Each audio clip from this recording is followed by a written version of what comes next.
تو ہم سب نے سنا ہے، اللہ کا شکر ہے کہ ہم نے اس کا نام سنا ہے۔ بہت ہی ظالم بادشاہ،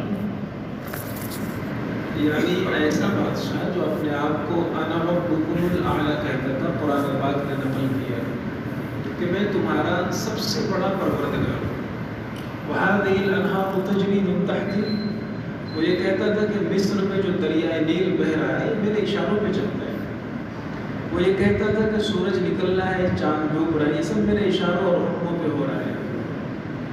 بہت عجیب و غریب بادشاہ گزرا ہے۔ اپنے تخت کو بچانے کے لیے ہزاروں ہزار بچوں کو اس نے قتل کرا دیا۔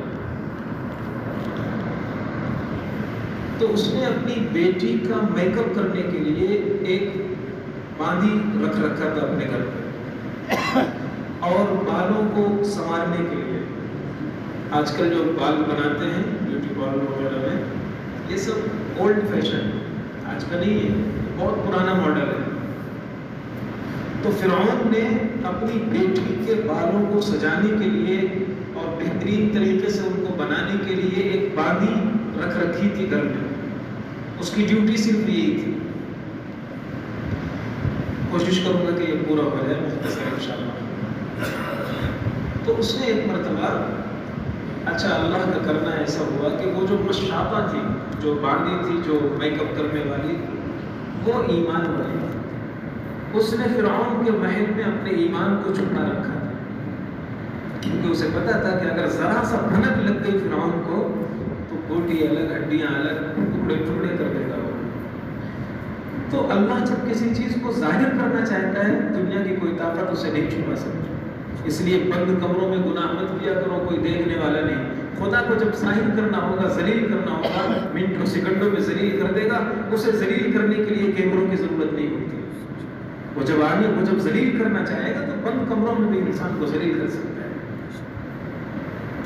تو فرعون کی وہ باندھی جو تھی، بال سنوار رہی تھی اس کی بیٹی کی، اتفاق سے اس کی کنگھی جو تھی وہ گر گئی زمین پر، اور جیسے ہی کنگھی گری تو بے ساختہ بلا ارادہ اس کی زبان سے بسم اللہ نکل گیا، بسم اللہ ربی۔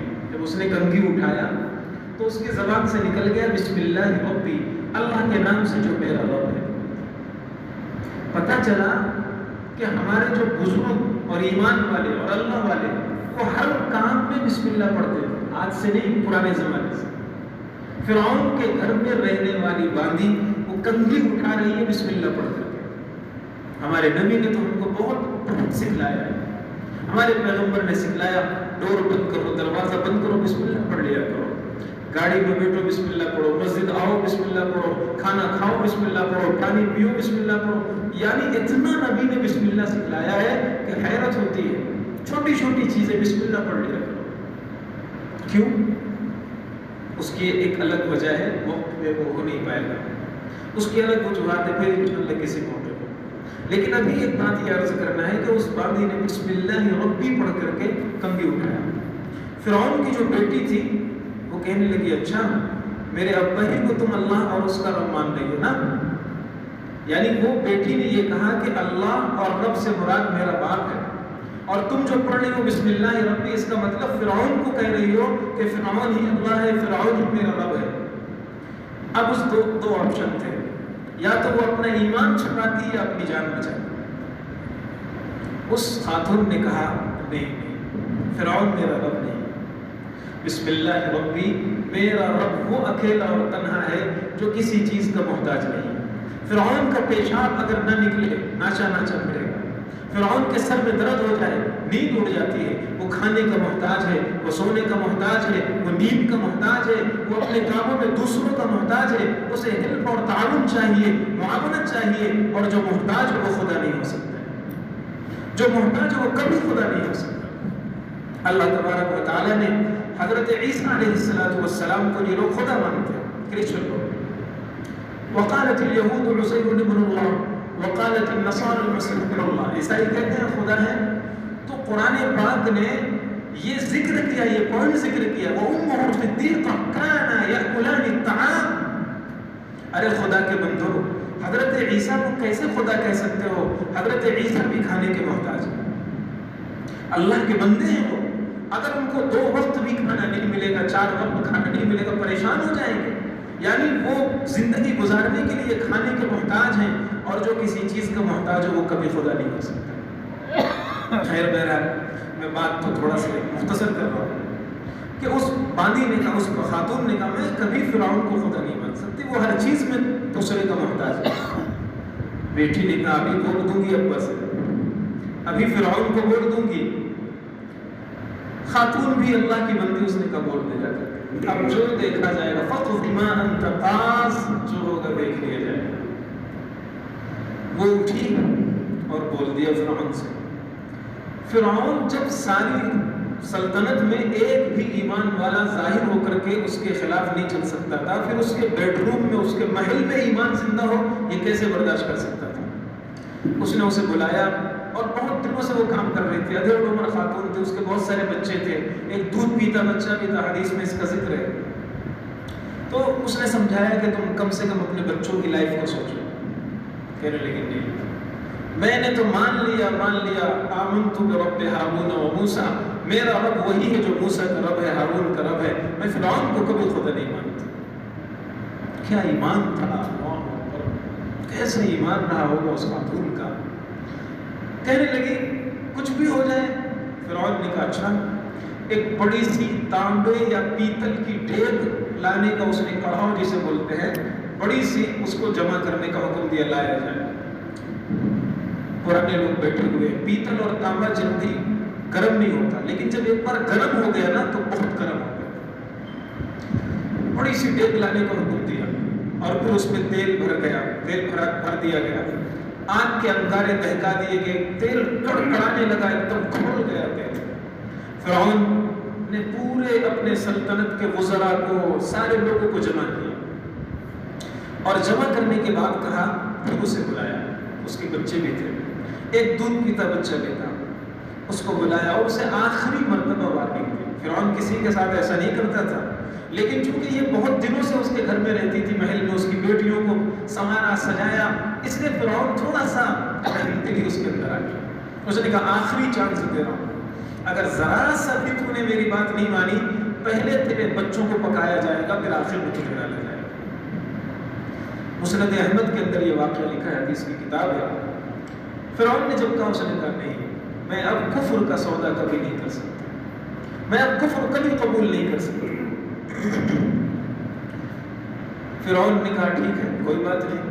فرعون نے اس کے بڑے بچے کو اٹھایا اور سیدھا آگ میں، جو کڑھاؤ تھا جس میں تیل کھول رہا تھا، اس کے کارندوں نے، کام کرنے والوں نے اٹھایا، اس میں پھینک دیا. سیکنڈوں میں، منٹوں میں تو دور کی بات ہے، سیکنڈوں میں ایک دم جل کر وہ کھولا ہو گیا. وہاں بھی لگتی رہی. پھر اس کے دوسرے بچے کو، تیسرے بچے کو، چوتھے بچے کو، اس طرح کئی بچوں کو دیکھتے دیکھتے آگ میں پکا دیا گیا، کھولا دیا گیا. پھر ایک چھوٹا سا بچہ جو اس وقت دودھ پی رہا تھا، ماں کی گود سے لگا ہوا تھا، دودھ پیتا بچہ. فرعون نے کہا اس کو بھی آگ میں ڈال دیا جائے. حدیث میں الفاظ ہیں، حدیث میں بات ہے کہ جب ماں کے پاس اس کے کارندے آئے تو اب یہاں پر ماں کا تھوڑا سا ایمان ڈگمگانے لگا، تھوڑا سا. دیکھو ماں کو اپنے ہر بچے سے پیار ہوتا ہے، لیکن جو دودھ پیتا بچہ ہوتا ہے اس سے بہت زیادہ پیار ہوتا ہے. اسے بہت مشقت کے ساتھ اس نے اپنے کوکھ میں رکھا ہے، بڑی مشقت کے ساتھ اسے جنم دیا ہے، کتنے پرہیز کر کے بڑوں سے دودھ پلا رہی ہے. آئس کریم نہیں کھاتی، ٹھنڈا نہیں کھاتی، یہ نہیں کھاتی، وہ نہیں کھاتی، بچوں کو نقصان ہو. تو جب ماں کے پاس سے بچے کو لیا گیا تو ماں نے تھوڑی دیر کے لیے، اس کے دل میں یہ آیا کہ میں فرعون کی بات مان لوں. تھوڑی دیر کے لیے شیطان نے اس کے دل میں ڈالا. اللہ اپنے ایمان والے بندوں کی کیسی مدد کرتا ہے. اللہ نے اس ایمان کے، اس بندی کے ایمان کو بچانے کے لیے اس شیر خوار بچے کو، دودھ پیتے بچے کو بولنے کی صلاحیت سکھا دی. وہ بچہ بولنے لگا اور کہنے لگا ماں یہ فرعون کی آگ ہے، اس آگ میں خدا کی جنت ہے، کود، تو بھی کود اور مجھے بھی کودنے دے. کیوں ڈر رہی ہے؟ میرے بھائی سب جنت کی نہروں میں تیر رہے ہیں، مجھے بھی آگ میں چھلانگ لگانے دے اور میرے ساتھ تو بھی چلے. یہ بولنے کی صلاحیت اللہ نے اس بچے کے اندر پیدا کی. دودھ پیتا بچہ ڈال دیا گیا، اس کے بعد ماں بھی ڈال دی گئی. گھروں میں جب پیاز جل جاتی ہے کیسی بدبو ہوتی ہے، کوئی چیز تیل میں پک جاتی ہے زیادہ دیر تک، کیسی بدبو ہوتی ہے. پھر کئی بچوں کو اس تیل میں پکا دیا گیا، کئی باڈی اس تیل میں چلا دی گئی، کھولا دی گئی، بالکل کوئلہ بن کر کے ایک دم بدبو بدبو بدبو بدبو ہو گئی. سفر معراج میں ہم سب کے سردار نبی پاک صلی اللہ علیہ وسلم جا رہے ہیں. اچانک تیز خوشبو محسوس ہوئی، بہت تیز خوشبو. جبریل یہ کیسی خوشبو ہے؟ جبریل یہ خوشبو کہاں سے آ رہی ہے؟ جنت میں کوئی ہوا چلی ہے؟ جنت کی کوئی عجیب و غریب خوشبو ہے؟ یا رسول اللہ، یہ جنت کی خوشبو نہیں ہے، یہ فرعون کی باندی کی ہڈی اور اس کے بچوں کی ہڈیوں سے جو بدبو دنیا میں پھوٹی تھی، اللہ نے اس کا صلہ یہ دیا. پورا عرش اور پوری جنت اس کی خوشبوؤں سے مہک رہی ہے. جنت کی خوشبوئیں پھیکی پڑ جاتی ہیں اس کے ہڈیوں کی خوشبو کے مقابلے. سفر معراج میں اللہ کے نبی نے اس کی خوشبو سونگھی ہے. کیسا ایمان رہا ہوگا اور کیسے اس نے اپنے ایمان کو بچایا ہوگا. جس طرح اس نے اپنے ایمان کو بچایا، ہم اللہ سے دعا کریں عافیت کی. اللہ ہمیں عافیت سے رکھے. ہم مصائب نہیں جھیل سکتے، ہم امتحان کے قابل بندے نہیں ہیں، لیکن ہمارے لیے امتحان یہ ہے کہ اے بندو تم فجر پڑھ لیا کرو، تم اپنے ایمان پر اتنے ثابت قدم رہو کہ تم فجر میں اٹھ جایا کرو، تم حرام چھوڑ دو، تم گناہ چھوڑ دو، تم اپنے اللہ کے لیے قربانیاں دو گناہوں سے. بس یہی تمہارا امتحان ہے.